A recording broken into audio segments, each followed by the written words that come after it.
Welcome to my YouTube channel. आज आम बनइबा माछ मुंड चिली से दरकार कंचा लंका मुझे नहीं छोट छोट करके काटिकी अदा रसुण नहीं छोट छोट काटिकी पियाज टमाटो कैप्सिकम माछ मुंड को मुझे भाजिकी आग रखीदे soya sauce chilli sauce tomato sauce chicken masala garam मसला तेल लंका गुंड। प्रथम आम कड़े को गरम करवा और से किसी तेल पकेवा। तेल गरम हो सारे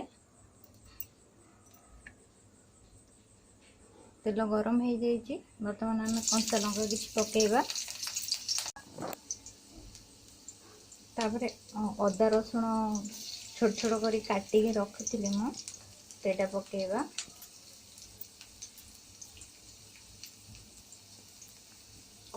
पियाज टमाटो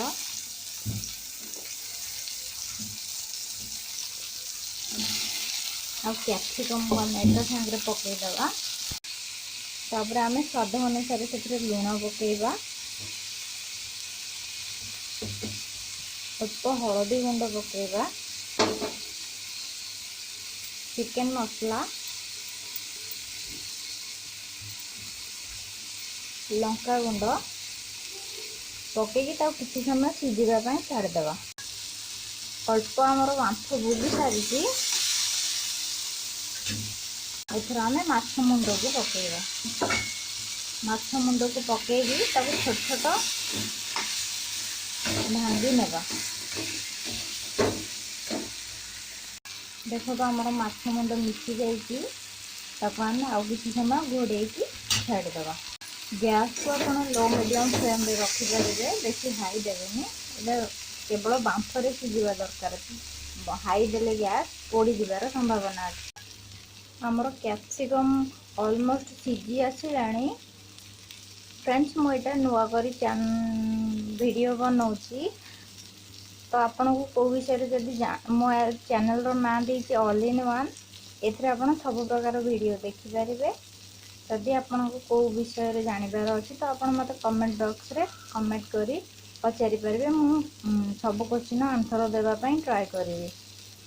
आपन को जदि मोर वीडियोटी भलो लागिबो तो प्लीज लाइक शेयर सब्सक्राइब करबा पई भूलिबे नहीं। ऑलमोस्ट हमर एबे हेई गला तो आमे वर्तमान एथिरे आपन को जदि मो चैनल टी भलो लागुची तो प्लीज लाइक शेयर सब्सक्राइब करने भूलिए नहीं। यहाँ आमर बर्तमान हो आसलानी तो आम से किसी टमाटो सॉस ऐड करवा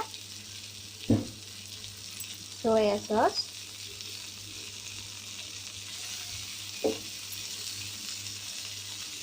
चिली सॉस गरम मसला पकईकी गोलेवा। यहाँ आमर रेडी हो गला। बर्तमान आम गोटे जगह को बाहर करदेवा। तो एबे आमर माछ मुंड चिली प्रस्तुत हो गला।